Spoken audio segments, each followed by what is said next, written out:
নমস্কার বন্ধুরা, ভৌতিক রহস্য চ্যানেলে তোমাদের সবাইকে আরও একবার স্বাগত।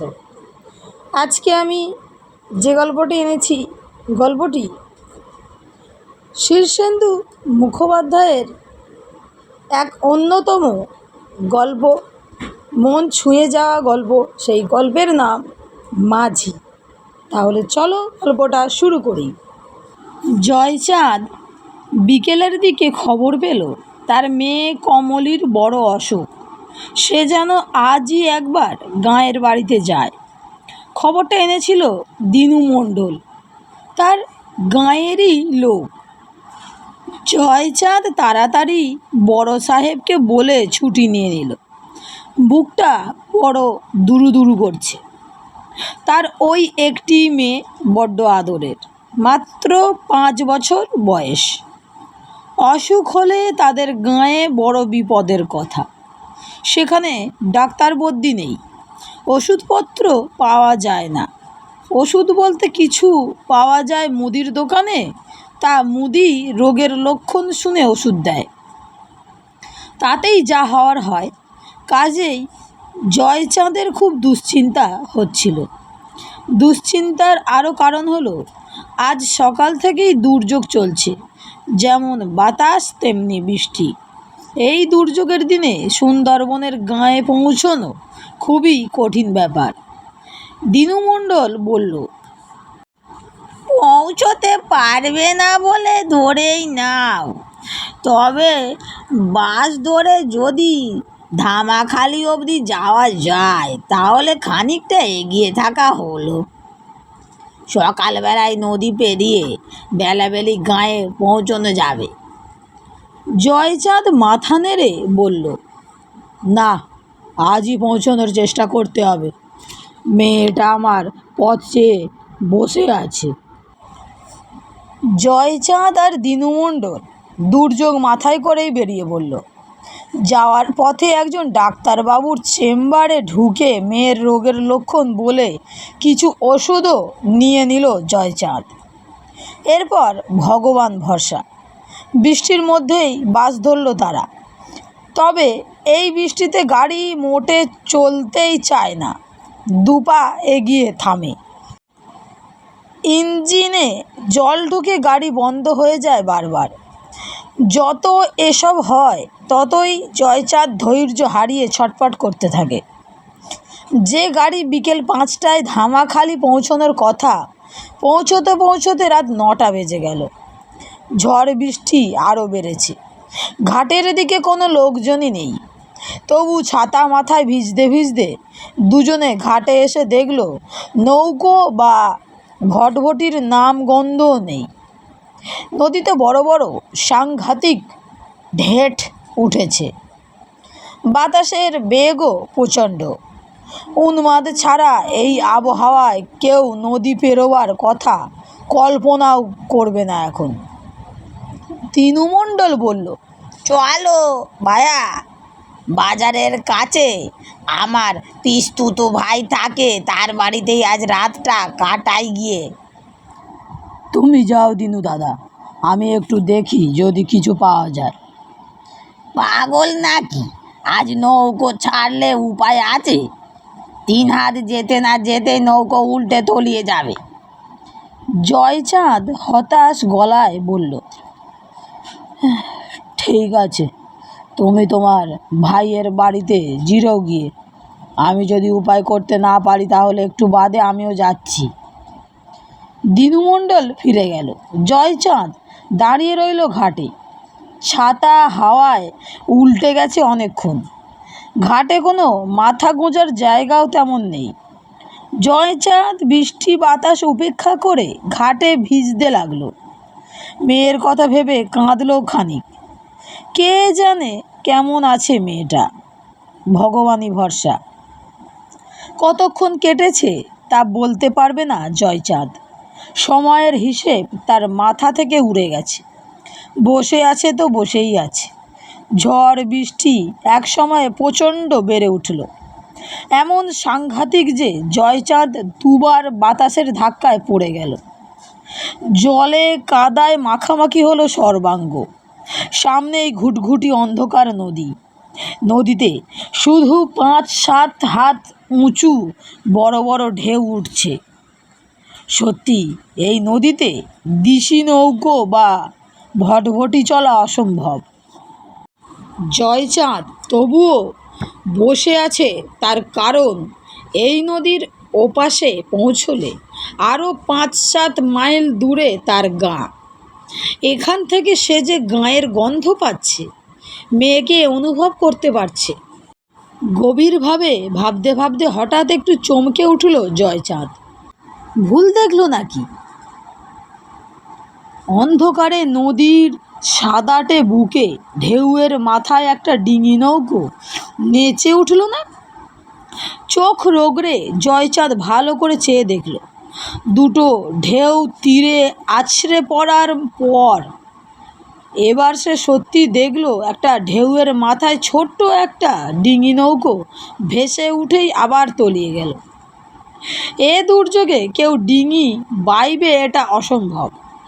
তবে এমন হতে পারে ডিঙিটা কোনো ঘাটে বাঁধা ছিল, ঝড়ে দড়ি ছিঁড়ে বেওয়ারিশ হয়ে ভেসে বেড়াচ্ছে। হঠাৎ জয়চাঁদের মাথায় একটা পাগলামি এলো। সে একসময় ভালোই নৌকো বাইতো, ডিঙিটা ধরে একবার চেষ্টা করবে। পারবে না ঠিক কথা, কিন্তু এভাবে বসে থাকারও মানে হয় না। ডিঙি নৌকো সহজে ডোবে না। একবার ভেসে পড়তে পারলে কে জানে কি হয়। জয়চাঁদ তার ঝোলা ব্যাগটা ভালো করে কোমরে বেঁধে নিল, তারপর ঘাটে নেমে জলে ঝাঁপিয়ে পড়ল। ডিঙিটা একটা গোত্তা খেয়ে নাগালের মধ্যেই চলে এসেছে। জয়চাঁদ ঢেউয়ের ধাক্কায় পিছিয়ে এবং ফের এগিয়ে কোনো রকমে ডিঙিটার কানা ধরে ফেলল। এই ঝড় জলের সঙ্গে যুদ্ধ করে ডিঙি ধরে রাখা মুশকিল। জয়চাঁদ ডিঙিটাকে টেনে আনলো পাড়ে। তারপর অন্ধকার হয়ে যাওয়া চোখে যা দেখল তাতে তার চোখ চড়ক গাছ। নৌকোর খোলের মধ্যে জলে একটা লোক পড়ে আছে, সম্ভবত বেঁচে নেই। জয়চাঁদ বড় দুঃখ পেল। লোকটা বোধহয় পেটের দায়েই মাছ টাছ ধরতে এই ঝড় জলে বেরিয়েছিল। প্রাণটা গেল। জয়চাঁদ নৌকাটা ঘাটের খুঁটির সঙ্গে বেঁধে লোকটাকে পাঁজা কোলে তুলে এনে ঘাটের পাথরে উপুর করে শোয়ালো। প্রাণ থাক বা না থাক, বাঁচানোর একটা চেষ্টা তো করা দরকার। সে লোকটার পিঠ বারবার ঘন ঘন চাপ দিতে লাগলো, যাতে পেটের জল বেরিয়ে যায়। সে হাতড়ে হাতড়ে বুঝতে পারল লোকটা বেশ রোগা, জরা জীর্ণ চেহারা, বোধহয় বুড়ো মানুষ। খানিকক্ষণ চেষ্টার পর যখন জয়চাঁদ হাল ছেড়ে দিতে যাচ্ছিল, তখন লোকটার গলা দিয়ে একটা অস্ফুট আওয়াজ বেরিয়ে এলো।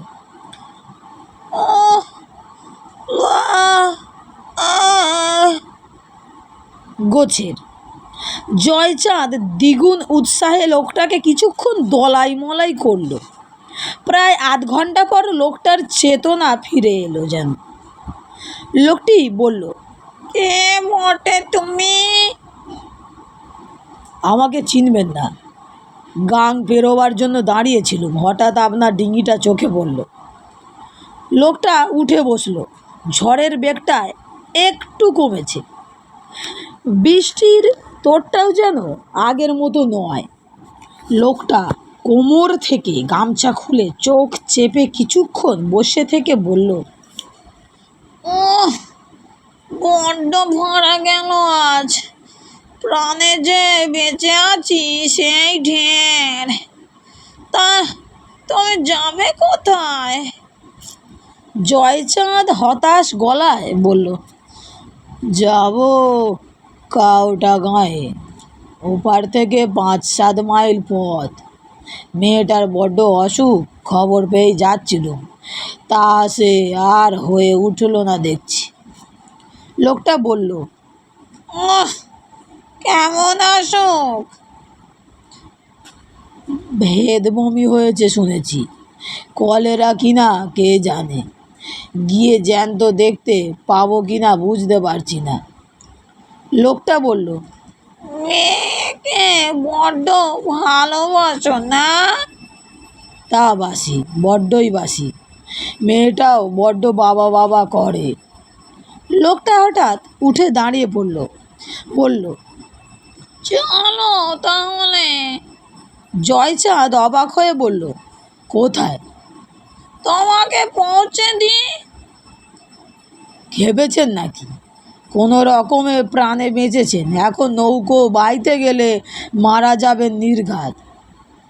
আমার মেয়ের যা হওয়ার তাই হয়েই গেছে, আর এই দুর্যোগে নদী পেরোনো সম্ভব নয়। রোগা লোকটা গামছাটা কোমরে বেঁধে নিয়ে বলল, ও হ্যাঁ, বাঁচা মরা তো আছেই, সে কি আমাদের হাতে? আমাদের হাতে যা আছে তা হলো চেষ্টা। চলো নৌকায় উঠে পড়ো, তারপর ভগবান যা করে। লোকটার গলার স্বরে কী ছিল কে জানে। জয়চাঁদ হঠাৎ উঠে বলল। বুড়ো লোকটা নৌকোর খোল থেকে একটা বৈঠা তুলে নিয়ে গলুইয়ে বসল। অন্য প্রান্তে জয়চাঁদ উত্তাল ঢেউয়ে নৌকোটা ঠেলে দিয়ে লোকটা বৈঠা মারতে লাগলো। ডিঙিটা একটা ঢেউয়ের মাথায় উঠে পর মুহূর্তেই জলের উপত্যকায় নেমে যাচ্ছিল। আবার উঠল, আবার নামলো, ওঠা আর নামা। মাঝ দরিয়ায় প্রচণ্ড তুফানে উত্তাল ঢেউয়ে ডিঙিটা যেন ওলট পালট খেতে লাগলো। কিন্তু জয়চাঁদ দুহাতে শক্ত করে নৌকোর দুটো ধার চেপে ধরে অবাক চোখে দেখল, জীর্ণ বৃদ্ধ মানুষটা যেন শাল খুঁটির মতো দাঁড়িয়ে, হাতের বৈঠা যেন জলকে তোলপাড় করে সব বাধা ভেঙে নৌকোটাকে তীর গতিতে নিয়ে চলেছে। একটা বিশাল দোতলা সমান ঢেউ তেড়ে আসছিল বাঁদিক থেকে। জয়চাঁদ সেই কোরাল ঢেউয়ের চেহারা দেখে চোখ বুজে ফেলেছিল। কে যেন চেঁচিয়ে বলল, জয়চাঁদ, ভয় পেও না। অবাক হয়ে জয়চাঁদ ভাবল, আমার নাম তো এর জানার কথা নয়। ঢেউয়ের পর ঢেউ পার হয়ে এক সময়ে নৌকোটা ঘাটে এসে লাগলো। লোকটা লাফ দিয়ে নেমে ডিঙিটাকে ঘাটের খুঁটির সঙ্গে বেঁধে ফেলল।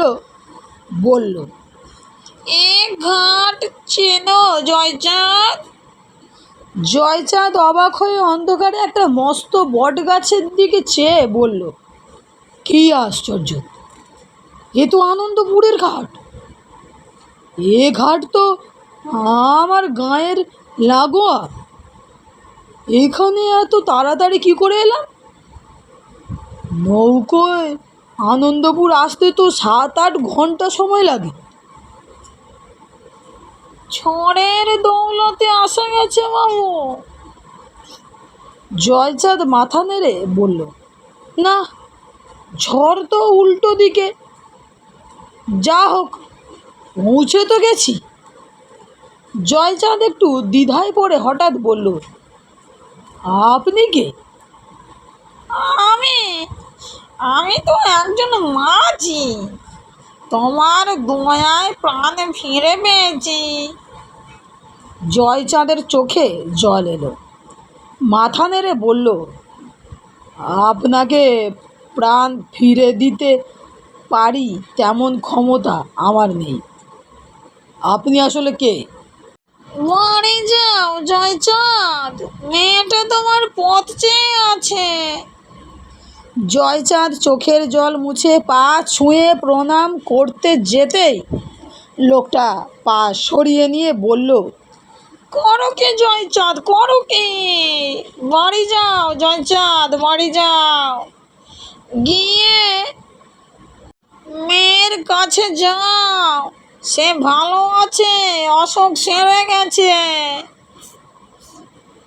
জানি মাঝি, আপনি যাকে রক্ষা করেন তাকে মারে কে?